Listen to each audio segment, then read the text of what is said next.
Hi, how are you? I'm fine, and you? I'm very good today. Yeah, I'm good. Great to hear. First question. Well, your previous album, 2016. Have you always had the idea we're going to make a new album, or back then, or well, what took you so long? Um, COVID really, because the new album came to the 16, and then we thought, okay, let's celebrate 25 years of being in a band. It's a Yeah. big moment. So we started that with the live album, our very first live album, and then halfway through, COVID happened. And in COVID, we had to deal with a lot of things. Our manager retired because her mother was really ill, so she had to mentally and spiritually spend the time with her mother, and that meant ending like the management of Skunk Anansie, which was a massive blow because we've only ever had one manager.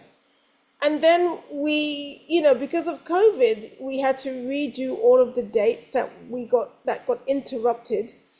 And so that took us to 28 years of being in a band, 2023.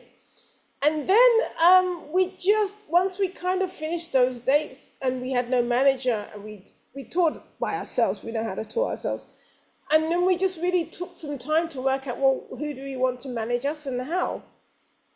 And Jeremy Lascelles' name came up, and it was just obvious that Jeremy Lascelles has been a personal friend of mine for 30 years. Yeah. And also, he used to have the band publishing in the early days, Chrysalis Publishing, which he now re-owns. And so that was an easy thing. So it basically has taken us, if you 3 years of COVID, and then it's taken us, the touring, and then it's taken us probably a year to make the album on and off. So yeah, that's really why. And I think also because there was a lot of there were a lot of things to consider, because when Lee left, our manager, ex-manager, we were left with this kind of residue that we should just do a final goodbye Skunk Anansie tour, an arena tour, make some money and end the band.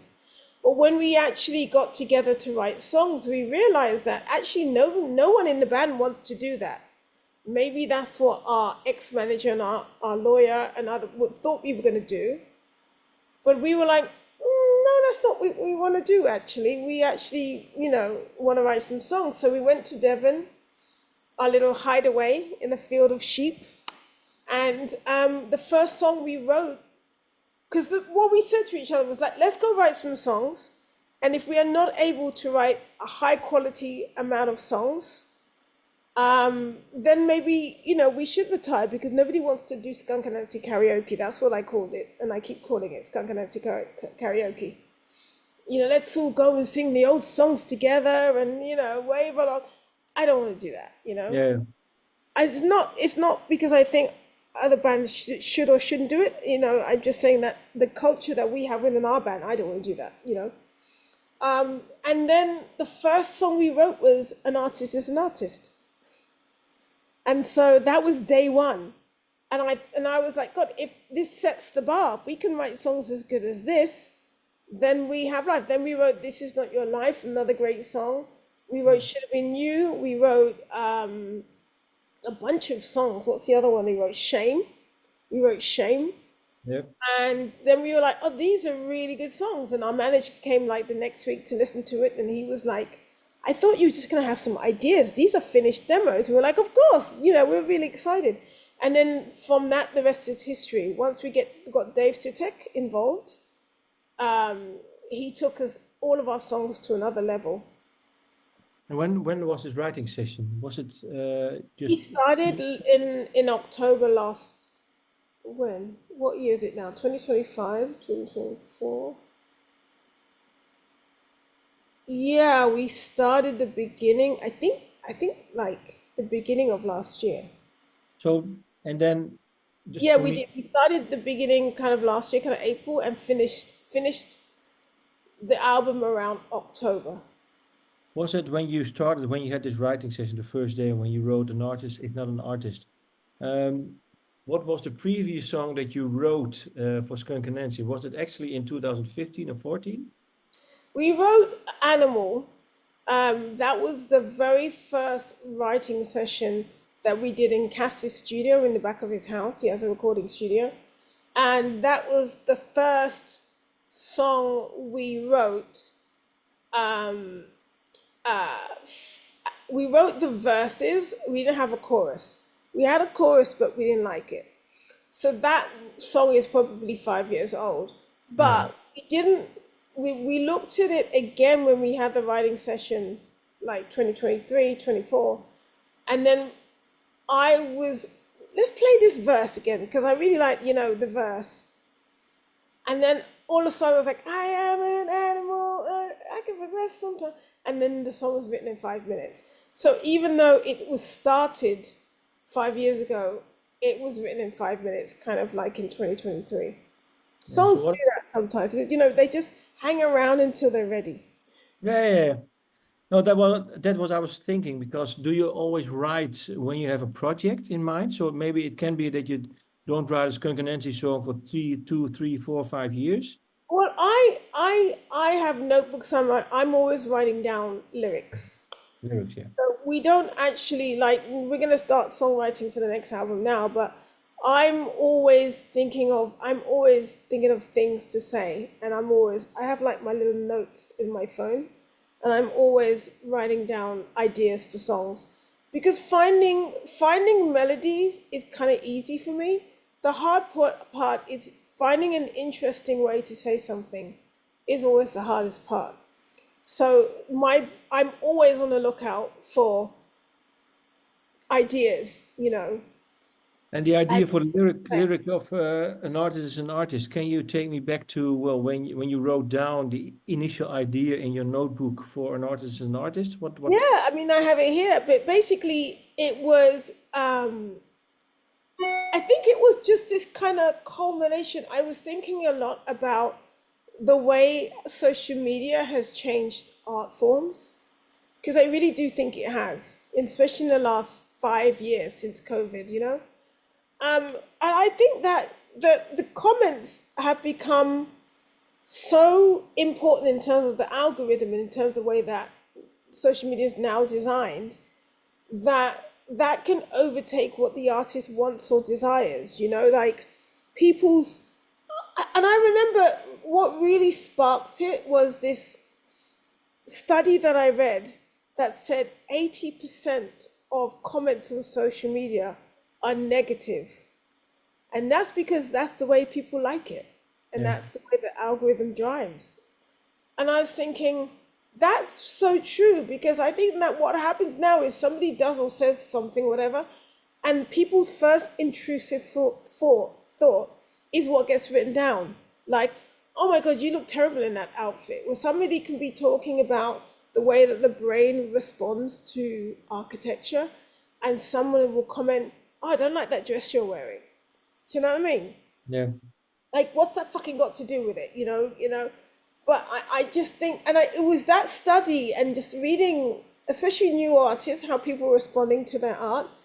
I remember thinking to myself, an artist is an artist, and then I wrote about 10 verses, because I didn't have a melody. I just like, that's why the song's like that. An artist is an artist, because I actually just wrote a bunch of verses. And then when we went to the writing writing kind of situation, I said, I got this song and it's really bugging me. It's called An Artist is an Artist. And I got all these verses. And I was like, an artist is an artist. I was like, why don't I just shout it? And then that was it. And then Ace came up with this amazing riff. And it's funny. So then the song was written really quickly. I just had to get the best words to get the best song together. And then Dave Sitek was just like, I don't like the riff, let's just throw the riff out. That makes it like the really 90s. And I love that, because I was just like, oh, I really like that riff. And then what he put in his place was space. Oh, yeah. And it was like, oh my God, that's why I love David Sitek. That's like, because he just like heard it in a different way that was really refreshing and really cool. Whereas Skunk Anansie would have just put big fat riff in it and been happy. The way I look at the Skunk Anansie, well, the legacy. I mean, your first album was released in '95. Can you say that actually this is now maybe the start of a third period of Skunk Anansie? Yes, I think Oh, so. Skunk Anansie 3.0. yeah. Yeah. Well, Because I think that, I'm not a very nostalgic person, I think that what we've done is what we've done, and people have that, and they can, to some people, um, Charlie Big Potato is the best thing that we've ever written, and hedonism is the best thing that we've written, and nothing we write is going to ever be as good as those songs because they have so much spiritual and emotional attachment to it. People say to me, "Oh, I was breaking up with my husband," or "No, that was, that song was playing when I kissed my husband for the first time," and I'm like, "Well, nothing is going to compete with that moment if that's your best moment of your life." So we could write 1,000 songs better than hedonism, but that's the one you're always going to love.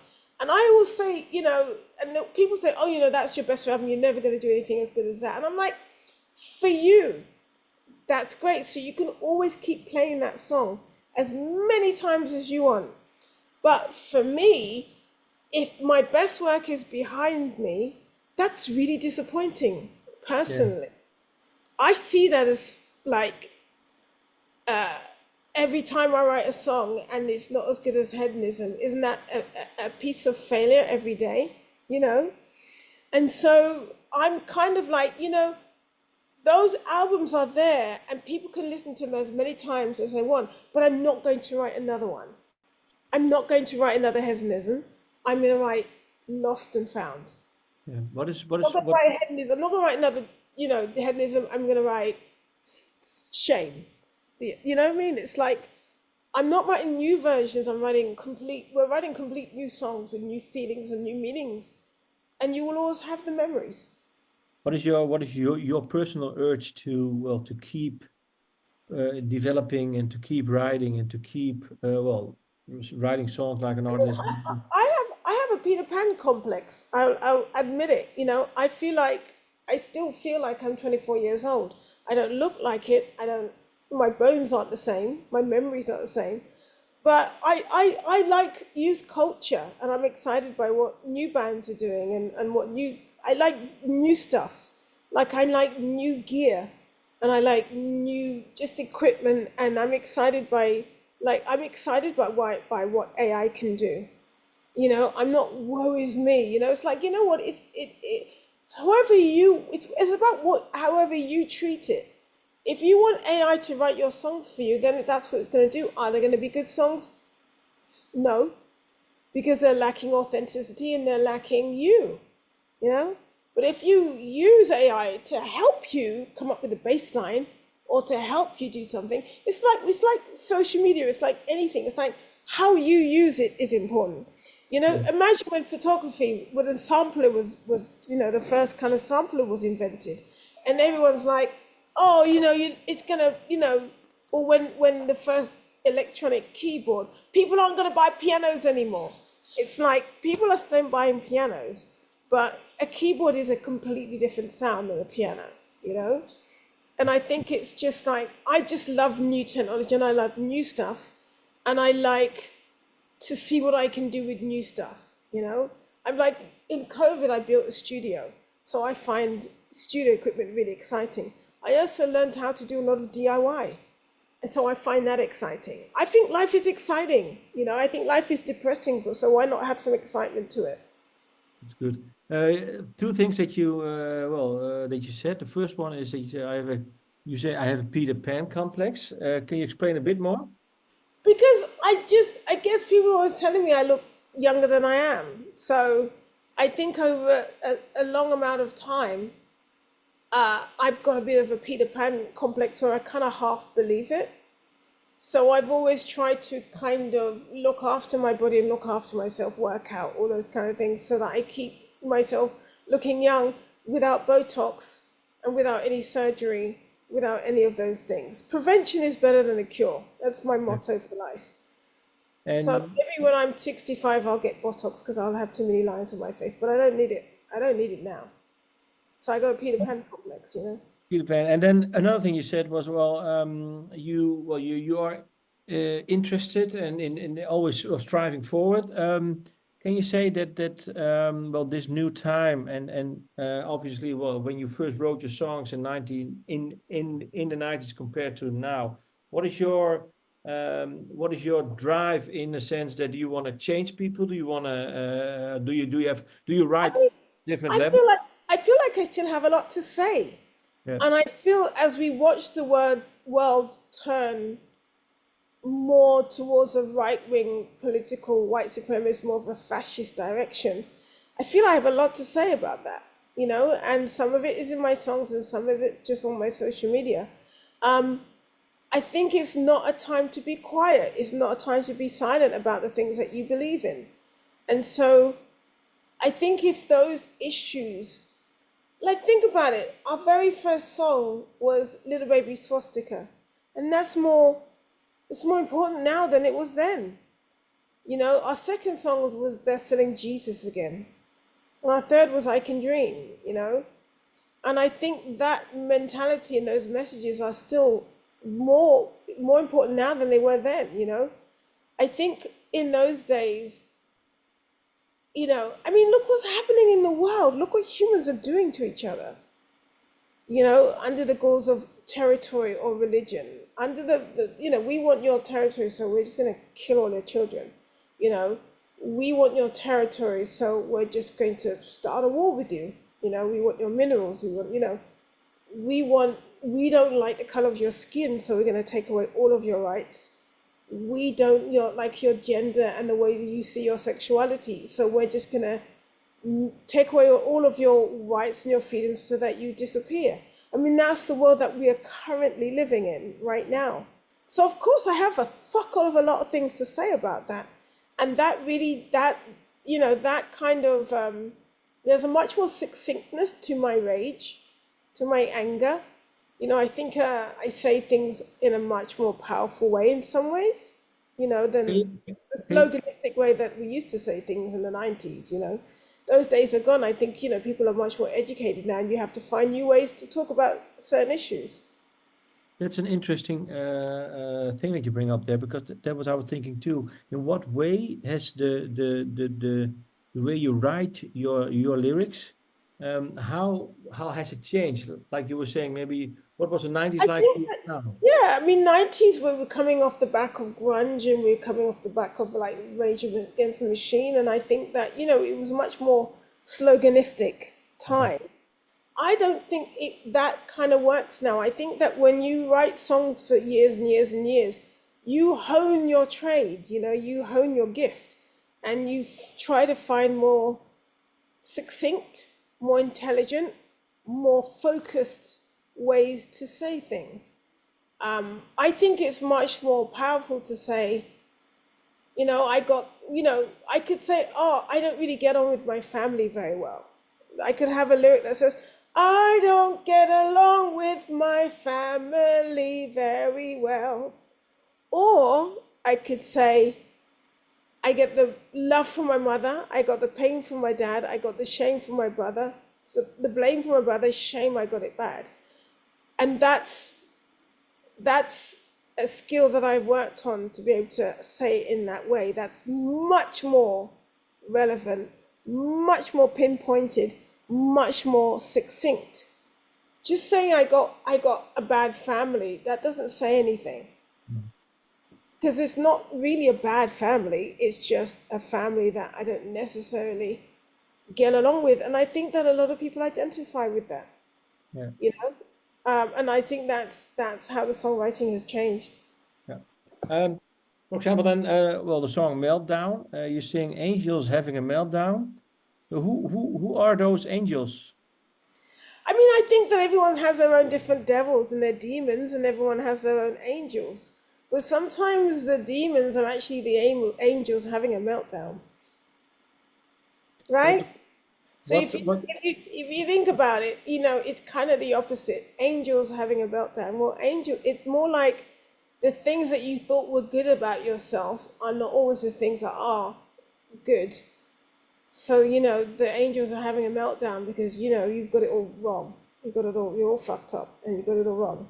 And you're in a fucking high-rise flat in uptown with all your money and with all your stuff.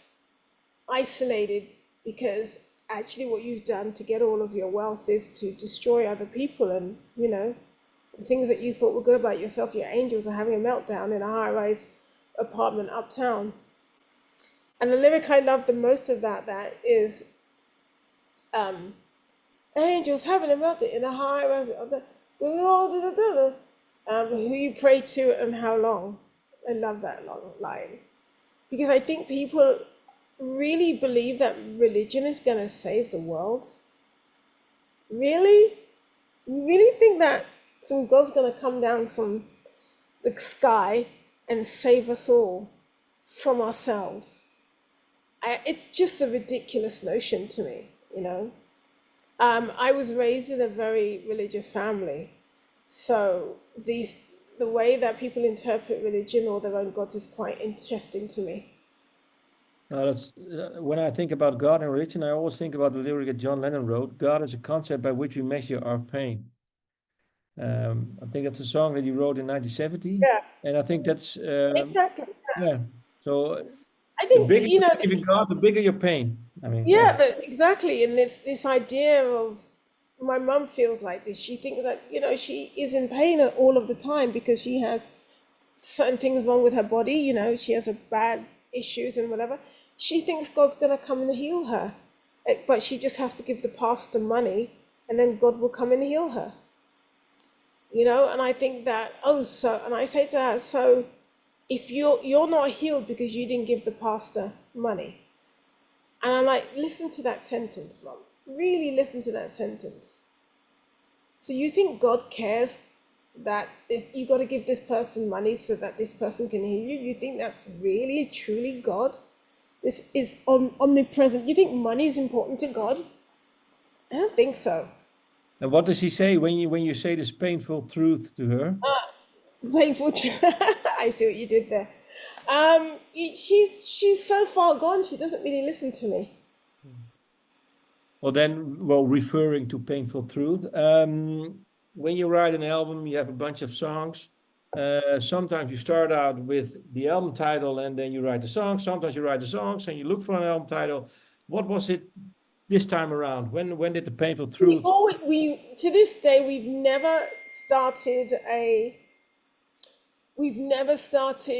an album with a title. We have a working title, which was Disruptor. And then as we put the songs together, I said at the end of it, when we had the 10 songs, I said to the boys, Disruptor is not right. It's not, these songs, that album title doesn't work for these songs and for the imagery of the songs. And so right at the, we have a working title because, you have files, you've got to call the project something. And then I was kind of like, we had another 10 titles and people were like, I like this, I like that. And I still wasn't happy. I was like, no, nothing, this is right. And I just thought, I called Cass up and I said, Cass, who was having chemotherapy for lymphatic cancer at the time. I said, Cass, if you were going to sum up how you felt for this year, what does this year feel like to you? And he said the painful truth. Because I had to face death. I had to really face the fact that I might not actually see my grandson grow up and I have to face death. And it was a really painful truth. And the minute the words came out of his mouth, I was, that's it. Because I think that the song's individually about 10 individual painful truths. But then it's something that all of us look in the mirror and are honest with ourselves. Even if we don't tell other people, we should be able to be honest with ourselves. And then I think that as we watch the world turn right wing and towards fascism again, we have to look at the painful truths as a society, especially left-wing people. What the fuck are we doing that this has happened? We're letting down the human race by arguing amongst themselves when the fascists are using that to gain power over all of us. So I think there's a lot of painful truths that we have to look at as a community and as individuals and as our individual group of friends or collectives or. What did the left-wing people do wrong then, the last 20 or 30 years? Complacency, not reading the signs, arguing with each other, dividing, letting people divide and conquer.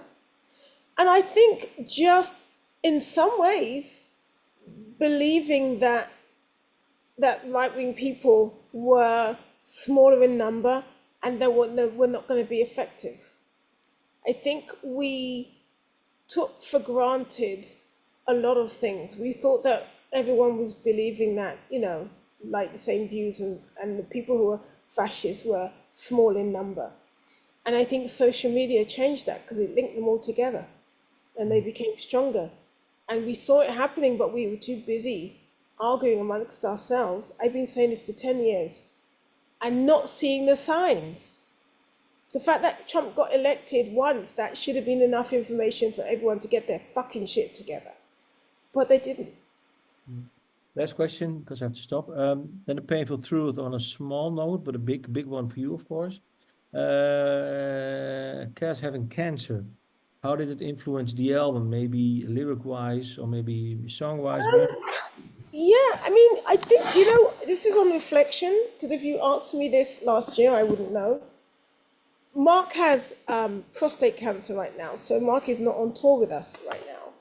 So I call the band the cancer band because we have, 1 in 2 people who have cancer. So we're like, yeah, they're taking it from me and Ace. Me and Ace will be fine because they're taking it for the team. But on reflection, for Mark and for Cass, the band is hope.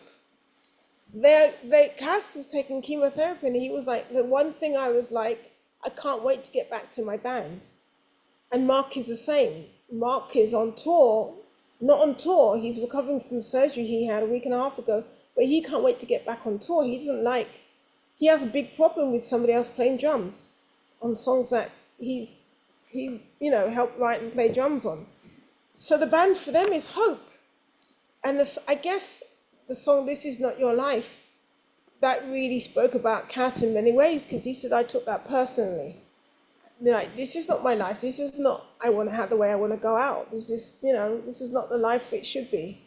I want my life back. Yeah. So it affected us in terms of, I think we really, really felt that this was our last chance to get the music right. This was our last chance to get ourselves to a hopeful place, a bigger place. And so that was, it became like, God, if those guys aren't with us anymore, that's the end of Skunk Anansie. I'm not going to continue Skunk Anansie with another drummer and another bass player. The rhythm is the backbone of the band. So I think that the album had that kind of intensity, like, yeah, we've got to get this right. This can't be half-assed. This has got to be right, because this could be it, the last album, So, yeah, I've got to do another interview. Yes, I know. Well, thank you for your time, and thank you for your thoughtful words. Well, hopefully everything will turn out right for you. I think so. You got to have hope. The band's the hopeful place for all of us. So that's true. Thank you. Bye bye. Bye bye.